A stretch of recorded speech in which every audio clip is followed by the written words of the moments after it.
Welcome to Moussa TV. నేను సుధా. బులెటిన్ల ముందుగా headlines. దివంగత మాజీ ప్రధాని మన్మోహన్ సింగ్ సంతాప తీర్మానాన్ని అసెంబ్లీలో ప్రవేశపెట్టిన సీఎం రేవంత్ రెడ్డి.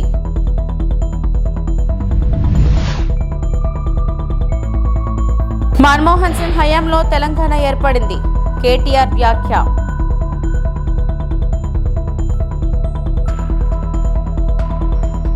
తిరుమల వెంకన్న సేవలో ఇస్రో శాస్త్రవేత్తలు. మన్మోహన్ సేవలు భావితరాలు గుర్తుంచుకోవాలి. తెలంగాణ సీఎం రేవంత్ రెడ్డి మన్మోహన్ కు భారతరత్న ఇవ్వాలని కేంద్రాన్ని కోరుతూ ఈ సభ తీర్మానం చేస్తుంది. సరళీకృత ఆర్థిక విధానాలు తీసుకొచ్చి ప్రపంచంతో పోటీ పడేలా పునాది వేశారు.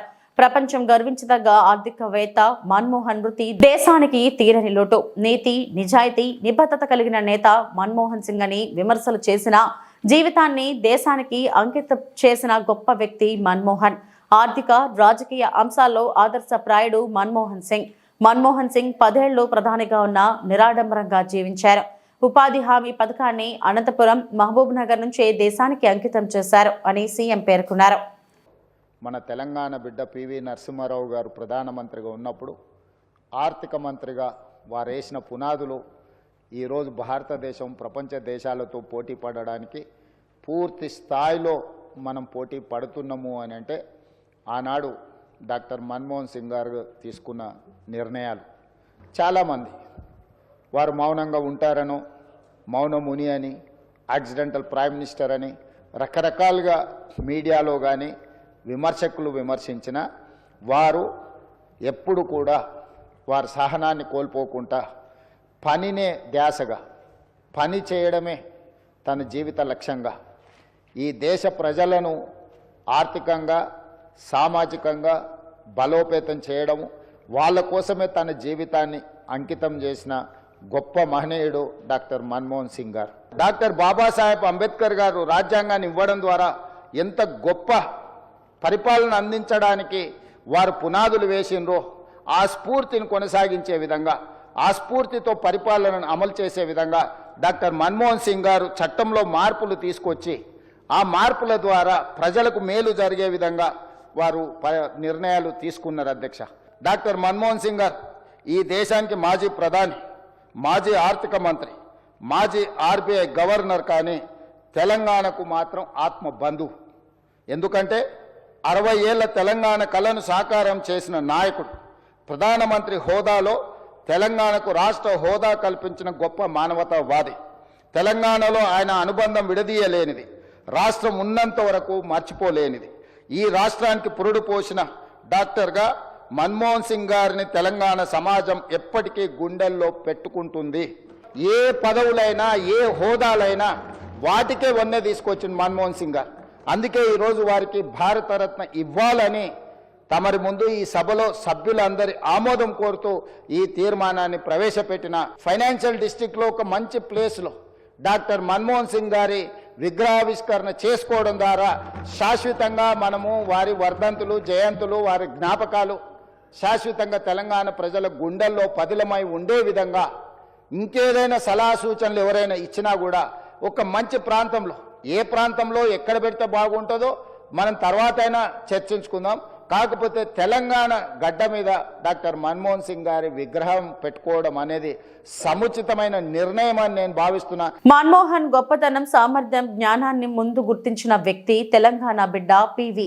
గొప్ప ఆలోచనకు అరుదైన సందర్భం వచ్చినప్పుడు ప్రపంచంలో ఏ శక్తి ఆపలేదు. తెలంగాణ ఏర్పాటు మన్మోహన్ సింగ్ హయాంలోనే ఏర్పడింది. కేంద్రంలో ఓబీసీ మంత్రిత్వ శాఖను ఏర్పాటు చేయాలని మన్మోహన్ ను కేసీఆర్ కోరారు. ఎన్ని ఒత్తిళ్లు ఉన్నా మన్మోహన్ ప్రజాస్వామిక ఉద్యమాలకు అండగా నిలబడ్డారు. మన్మోహన్ ను మౌనమోహన్ అన్నా పట్టించుకోలేదు. ఆయన పని ఆయన చేసుకుంటూ వెళ్లారు. మన్మోహన్ విగ్రహ ఏర్పాటుకు మద్దతు ఇస్తున్నామని, కేటీఆర్ ఢిల్లీలో పీవీ మెమోరియల్ ఏర్పాటు చేయాలని శాసనసభ తీర్మానం చేయాలి. సీఎం రేవంత్ రెడ్డి సంతాప తీర్మానానికి సంపూర్ణ మద్దతు ఇస్తున్నామని అన్నారు. నివాళులర్పించే ఈ సందర్భంగా ముందుగా ముఖ్యమంత్రి గారు ప్రవేశపెట్టిన సంతాప తీర్మానానికి పూర్తిగా మా పార్టీ తరపున మద్దతు తెలియజేస్తూ, డాక్టర్ మన్మోహన్ సింగ్ గారికి భారతరత్న ఇవ్వాలి అని ఏదైతే వారు ప్రతిపాదన పెట్టారో దానికి కూడా సంపూర్ణంగా మా మద్దతు ప్రకటిస్తూ తప్పకుండా ఈ భారత్ రత్న అనే పురస్కారానికి గౌరవానికి వారు ఖచ్చితంగా అర్హులనే మాటను కూడా మా పార్టీ కూడా సమర్థిస్తూ వారి ప్రతిపాదనను పూర్తి స్థాయిలో ఏకీభావం తెలియజేస్తా ఉన్నాం అధ్యక్ష. మన్మోహన్ సింగ్ గారి గొప్పతనాన్ని, మన్మోహన్ సింగ్ గారి యొక్క సామర్థ్యాన్ని, మన్మోహన్ సింగ్ గారి యొక్క తెలివితేటల్ని మొట్టమొదటగా గుర్తించింది కూడా మన తెలంగాణ బిడ్డ పివి నరసింహారావు గారు అనేది నిర్వివాదం అధ్యక్ష. అట్లాంటిది తనకు అండగా నిలబడ్డ మరి కాంగ్రెస్ పార్టీకి జీవితాంతం సేవలు అందించిన ఒక మహానుభావుడు డాక్టర్ మన్మోహన్ సింగ్. ఎందుకంటే ఒక ఆర్థిక మంత్రిగా, తర్వాత ప్రధానమంత్రిగా 10 ఏళ్ల పాటు పనిచేసి మరి పూర్తి స్థాయిలో ఆ పార్టీ అధికారం కోల్పోయిన తర్వాత కూడా అంతే స్థాయిలో నమ్మకంగా, ఇందాక ముఖ్యమంత్రి గారు చెప్పినట్టు అవసరమైతే ప్రజాస్వామిక నిరసన కార్యక్రమాల్లో కూడా ఆ పార్టీ తరఫున ఒక సభ్యుడిగా పాల్గొన్న ఒక అభ్యుదయవాది, ఒక నిరాడంబర మనిషి డాక్టర్ మన్మోహన్ సింగ్. అధ్యక్ష, ఆయన ప్రధానమంత్రిగా ఉన్న కాలంలోనే మా నాయకుడు, మా పార్టీ అధ్యక్షులు, తెలంగాణ తొలి ముఖ్యమంత్రి కేసీఆర్ గారు దాదాపు ఒక సంవత్సరన్నర కాలం పాటు వారి కేబినెట్లో మంత్రిగా కూడా పనిచేశారు అధ్యక్ష. మంత్రిగా పనిచేసే క్రమంలో ఆనాడు 2004లో కాంగ్రెస్ పార్టీతో పొత్తు పెట్టుకొని మరి ఆనాడు ఎన్నికల్లో గెలిచిన తర్వాత కేబినెట్లో భాగస్వామ్య పక్షాలను కూడా ఆహ్వానించి కేసీఆర్ గారి కేబినెట్ మంత్రిగా తీసుకున్న తర్వాత వెంటనే ఒక చిన్న చిక్కు సమస్య వచ్చింది అధ్యక్ష. కేసీఆర్ గారికి పోర్ట్ఫోలియో ఆనాడు షిప్పింగ్ పోర్ట్ఫోలియో ఇవ్వడం జరిగింది. ఇస్తే వెంటనే డిఎంకే వాళ్ళు, అప్పుడు వాళ్ళు ప్రధాన భాగస్వామ్య పక్షం యూపీఏలో, వాళ్ళు వెంటనే అభ్యంతరం లేవనెత్తినారు. మీరు మాకు కమిట్మెంట్ ఇచ్చారు, మాకు ప్రామిస్ ఇచ్చారు, మీరు వెంటనే మరి వారికి ఎట్లా ఇస్తారో అని అభ్యంతరం పెడితే కేసీఆర్ గారు ఒక్క క్షణం కూడా సంకోచించకుండా వెంటనే మన్మోహన్ సింగ్ గారి దగ్గరికి వెళ్ళి, డాక్టర్ గారు, నేను వచ్చింది పదవుల కోసమో పోర్ట్ఫోలియోల కోసమో కాదు, నేను వచ్చింది నా తెలంగాణ కోసం అని చెప్పి వారికి తిరిగి ఆ షిప్పింగ్ పోర్ట్ఫోలియోని ఇస్తే ఆ రోజు మన్మోహన్ సింగ్ గారు అన్న మాట అధ్యక్ష, చంద్రశేఖరరావు గారు, మీరు ఏ నిబద్ధతతో, ఏ సిద్ధాంతం కోసం, ఏ రాష్ట్రం కోసం అయితే వచ్చారో అది ఫలించాలి అని మనసారా నేను కోరుకుంటున్నాను. ఇవాళ ఈ నిర్ణయం మీరు ఏదైతే తీసుకున్నారో దీనివల్ల కూడా మీకు కూడా గొప్ప గుర్తింపు, గౌరవం వస్తుంది, మీరు ఒక కర్మయోగిగా గుర్తించబడతారని చెప్పి కూడా వారు చెప్పడం జరిగింది అధ్యక్ష. తదనంతరం 2004 నుంచి 14వ సంవత్సరంలో ఎప్పుడైతే తెలంగాణ రాష్ట్రం ఏర్పడ్డదో పెద్దలు చెప్తారు అధ్యక్ష, nothing can stop an idea who's time has come. అంటే ఒక గొప్ప ఆలోచనకు, ఒక అరుదైన సందర్భానికి సమయం వచ్చినప్పుడు ప్రపంచంలో ఏ శక్తి దాన్ని ఆపలేదు అధ్యక్ష. స్పేస్ డాకింగ్ ఎక్స్పెరిమెంట్ వీటి నమూనాను ఇస్రో శాస్త్రవేత్తలు director Yashoda, HSF director Dinesh Kumar Singh తదితరులు సోమవారం ఉదయం నైవేద్యం సమయంలో శ్రీ వెంకటేశ్వర స్వామి పాదాల చెంత ఉంచి ప్రార్థన చేశారు. దర్శనం అనంతరం వీరికి ఆలయ అధికారులు తీర్థ ప్రసాదాలను అందజేశారు.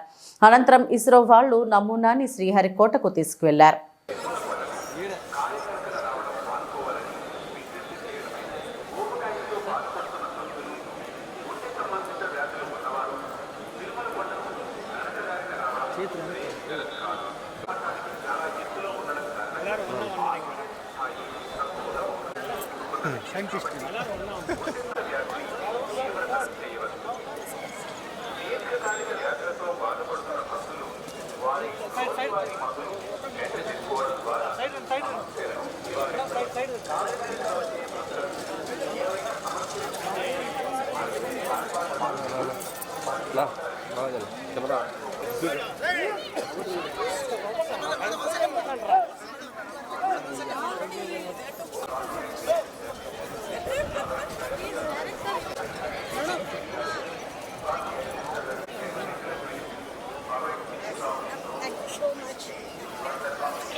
మాజీ సుప్రీంకోర్టు ప్రధాన న్యాయమూర్తి ఎన్వి రమణ కుటుంబ సభ్యులతో కలిసి సోమవారం ఉదయం నైవేద్య విరామ సమయంలో శ్రీ వెంకటేశ్వర స్వామి వారిని దర్శించి మొక్కులు చెల్లించుకున్నారు.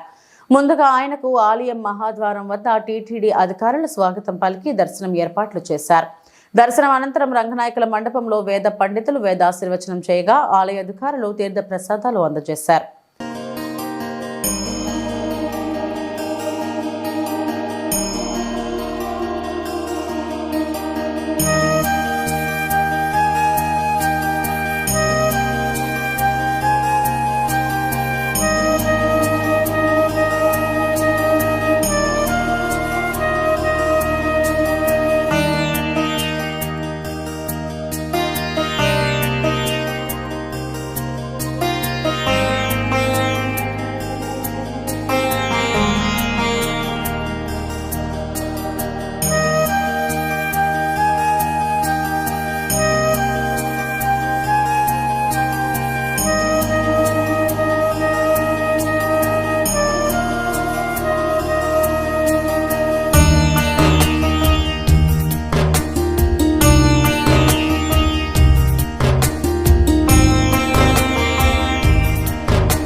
కూటమి ప్రభుత్వం అధికారంలోకి వచ్చాక జగన్ రోడ్డున పడ్డాడు.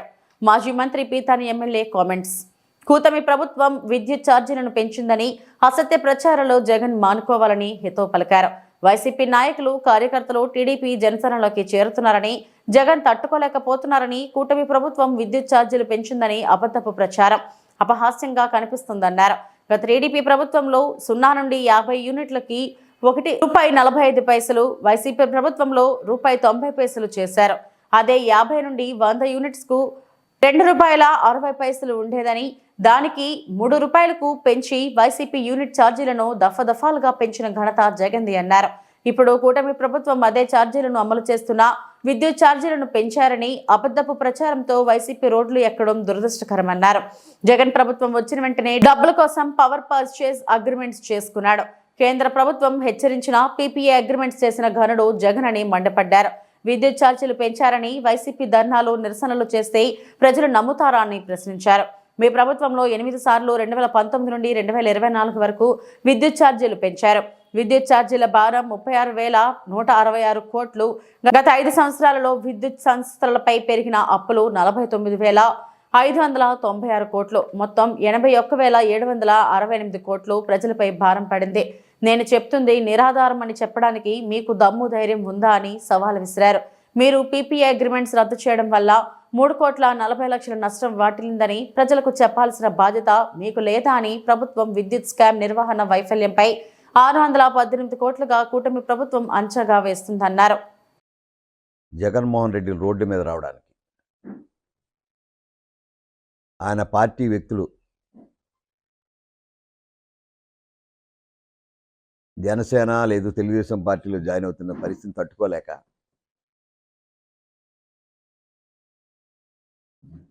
కూటమి ప్రభుత్వం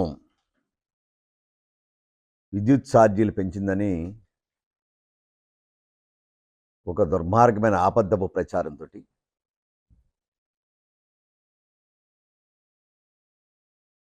తెర మీద రావడం అపహాస్యంగా కనిపిస్తూ ఉంది. విద్యుత్ ఛార్జీల్లో జగన్మోహన్ రెడ్డి కుంభకోణాలు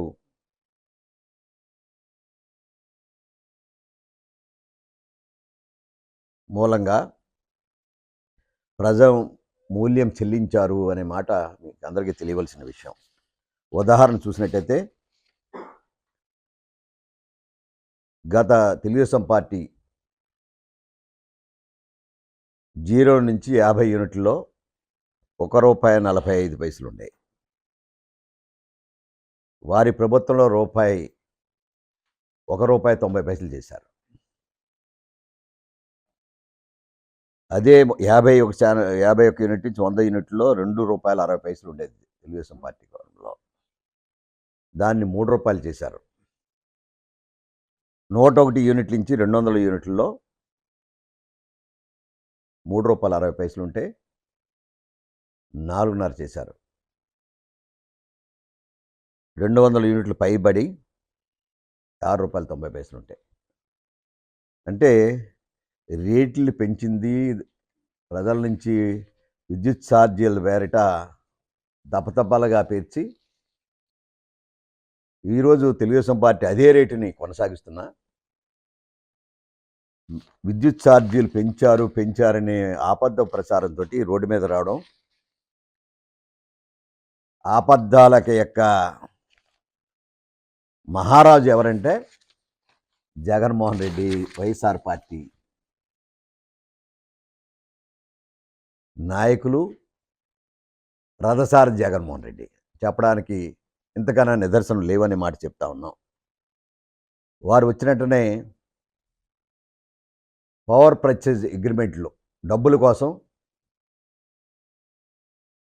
అంతర్జాతీయ సంస్థలను కూడా లెక్క చేయకుండా కేంద్ర ప్రభుత్వం ఎన్నిసార్లు చెప్పినా కూడా ఈ ప్రపంచ దేశాల్లో మన దేశం యొక్క పరపతి పోద్దని చెప్పినప్పుడు కూడా పీపీఏ అగ్రిమెంట్ చేసిన గనుడు ఎవరన్నా ఉంటే జగన్మోహన్ రెడ్డి.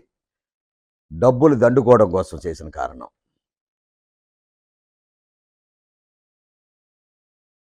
ఈరోజు ధర్నాలు చేస్తే మీరు నమ్ముతారా ప్రజలు అనే మాట? ఎంత పెంచారని చెప్పగల దమ్ము ధైర్యం మీ దగ్గర ఉందా? ఇది నా ప్రశ్న. కూటమి తెలుగుదేశం పార్టీ తరపున కానీ, జనసేన పార్టీ నుంచి కానీ, భారతీయ జనతా పార్టీ నుంచి కానీ. నంద్యాల పట్టణంలో హెల్మెట్ వాడకంపై అవగాహన ర్యాలీని పోలీసులు నిర్వహించారు. స్థానిక పట్టణంలోని టెక్ మార్కెట్ యార్డ్ నుంచి ప్రభుత్వ ఆసుపత్రి వరకు జిల్లా ఎస్పీ ఆదిరాజ్ సింగ్ రాణా ఆధ్వర్యంలో ర్యాలీని చేపట్టారు. వాహనదారులు బైక్పై వెళ్లేటప్పుడు తప్పక హెల్మెట్ ధరించాలని, మద్యం సేవించి వాహనం నడపరాదని, అతివేగం పనికిరాదని జిల్లా ఎస్పీ తెలిపారు.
ఏలూరు జిల్లా నిడమర్రు మండలం నిడమర్రు గ్రామ సచివాలయం నందు నిర్వహించిన రెవెన్యూ సదస్సులో పాల్గొన్న శాసనసభ్యులు పచ్చిమట్ల ధర్మరాజు.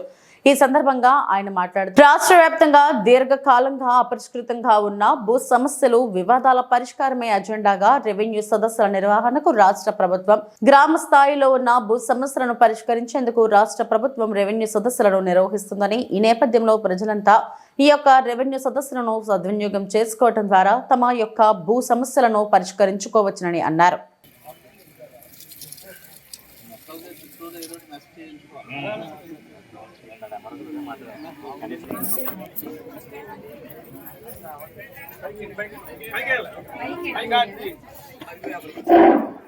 చేస్తున్నారు వారికి స్వాగతం, సుస్వాగతం.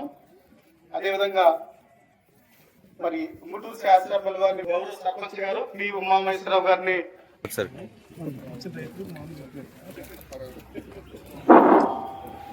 అదేవిధంగా కూడా అనేక సమస్యలకు కారణం అవడం వలన రాష్ట్ర ప్రభుత్వాలు ఎన్నో వినూత్నమైన పథకాలు, అనేక కార్యక్రమాలు చేపడుతూ దాన్ని ఈ సభలో పెట్టుకున్నట్లయితే మరి 15 రోజుల్లోనే పరిష్కరించే విధంగా రాష్ట్ర ప్రభుత్వం చర్యలు తీసుకోవడం జరిగింది. గతంలో చూసుకుంటే కనుక ఒక్కొక్క రైతుకి 10 ఎకరాలు, 50 ఎకరాలు, 100 ఎకరాలు, కొన్ని 100 ఎకరాలు ఉన్న రైతులు కూడా ఉన్నారు. మరి జనాభా పెరగడం పోయి ప్రతి వ్యక్తి కూడా పట్టాదారు పాస్బుక్ పొందడం, ఆన్లైన్ చేయించుకోవడం అనేది ఒక ఇది నిరంతర ప్రక్రియగా మారిపోయింది. కాబట్టి వీళ్ళు ఎప్పుడు తో పాటు ప్రజల ఆస్తులకు రక్షణ కల్పించే బాధ్యత చేపట్టింది. అందులో భాగంగానే గత ప్రభుత్వం ప్రజల భూములకు రక్షణ లేకుండా చేసిన ల్యాండ్ టైటిలింగ్ యాక్ట్ ను కూటమి ప్రభుత్వం అధికారంలోకి రాగానే 2వ సంతకంతోనే రద్దు చేశాం. ముందు కోరుకుంటాను, చుట్టూ కూడా ఆక్రమణలో రేట్ సెట్ లో వేయడం జరిగిందండి. అది కొద్దిగా సర్వే చేయించండి. ఆ చెరువును పునరుద్ధరిస్తే మా గ్రామం పూర్వ వైభవానికి మళ్ళీ తీసుకురాగలమని సభాపూర్వకంగా మీ అందరికీ తెలియజేస్తున్నాను. ఈ అవకాశం ఇచ్చినటువంటి మీ అందరికీ కూడా నా హృదయపూర్వక ధన్యవాదాలు తెలియజేస్తున్నాను. ఇచ్చేసిన ఏర్పాటు చేసిన మన నిడమర్రు మండలం ఎంఆర్ఓ గారికి, అలాగే స్పెషల్ ఆఫీసర్ గారికి, మన నిడమర్రు మండల సర్పంచ్ గారికి, అలాగే మన జనసేన పార్టీ చాలా సంవత్సరాల నుంచి చాలా ఇబ్బందులు పడుతున్నారు.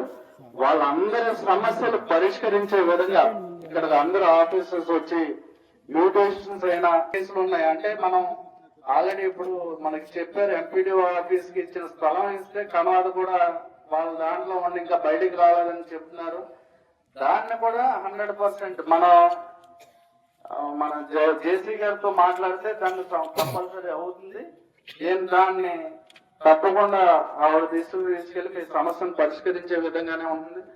మనకి ప్రభుత్వ భూముల ఆక్రమణలకు గురైనాయి. అంటే ఈ రోడ్లు ఉంటేనే మనకు అభివృద్ధి బాగుంటుంది. అలాగే కాలువల్లో కూడా కాలువ గట్లు ఉన్నాయి, రోడ్లు ఉన్నాయి, పోరంబోకులు ఉన్నాయి. ఆల్రెడీ మీకు చెప్పాను గతంలో కూడా మన జనరల్ బాడీ మీటింగ్ లో వాటిని అన్నిటిని కూడా ఎక్కడికక్కడ స్టోన్స్ పెట్టి ఐడెంటిఫై చేసి వాటిని చేయాలి మీరు కంపల్సరీ. అలాగే మనకు 1B అయినా రీసప్లిమెంట్ పట్టాదారు పాస్ బుక్స్ ఉన్నా, అంటే రెవెన్యూ ఏ సమస్యలు ఉన్నా ప్రతి సమస్యని కూడా ఈ రోజు ఇక్కడికి తీసుకువచ్చినా, అంటే మనం ఈ నెల 6వ తారీఖు నుంచి పశ్చిమ గోదావరి జిల్లా తణుకు మండల తేతలిలో నిర్వహిస్తున్న పశువత ఫ్యాక్టరీ మూసేయాలంటూ ఉద్యమ బాట పట్టిన స్థానికులు, మహిళలు ఫ్యాక్టరీ ఎదురుగా ఉన్న సైట్లో టెంట్లు నిరసన వ్యక్తం చేస్తున్న స్థానికులు. నిరసన దీక్ష శిబిరాన్ని విచ్చేసిన రాజేష్ అఘోరా ఈ సందర్భంగా ఆయన మాట్లాడుతూ పర్యావరణాన్ని కాపాడుకోవాల్సిన బాధ్యత మనందరి మీద ఉందని, ఇక్కడ హింస రక్తపాతం జరగడం మంచిది కాదని, ఫ్యాక్టరీ మూసే వరకు ఎంతటి పోరాటానికైనా సిద్ధమన్నారు.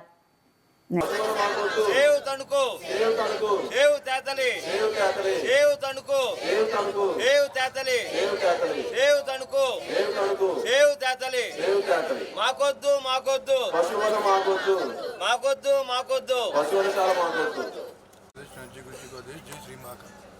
మీడియా మిత్రులందరికీ మన మనస్ఫూర్తిక నమస్కారాలు. పొద్దున్న ఏదో ప్రెస్ మీట్ పెట్టారని చెప్పి తెలిసిందండి. లేఎం ఫుడ్స్ ఆయన మాట్లాడే విధానంలోనే మీకు అర్థం అవ్వాలి, మీకు ఇచ్చిన గౌరవంతో మీకు అర్థం అవ్వాలి ఆయన ఏ భావంతో ఉన్నాడో. ఒకటి గుర్తుపెట్టుకోండి, 2020 నుంచి నేను నడుపుతున్నాను, అప్పటి నుంచే నాకు ఇవన్నీ ఉన్నాయంటే జేబులో పెట్టుకుని తెచ్చే వస్తువు కాదు కదా. ఇప్పుడు కనిపించే గేదెల ఈ ఆటోలు ఏవి మాకు అప్పుడు కనపడవా? ఇప్పుడే వాసన ఎందుకు వస్తుంది, అప్పుడు ఎందుకు రాలేదు మాకంటే ముక్కులు పని చేయలేదు అప్పుడు అన్నాడట.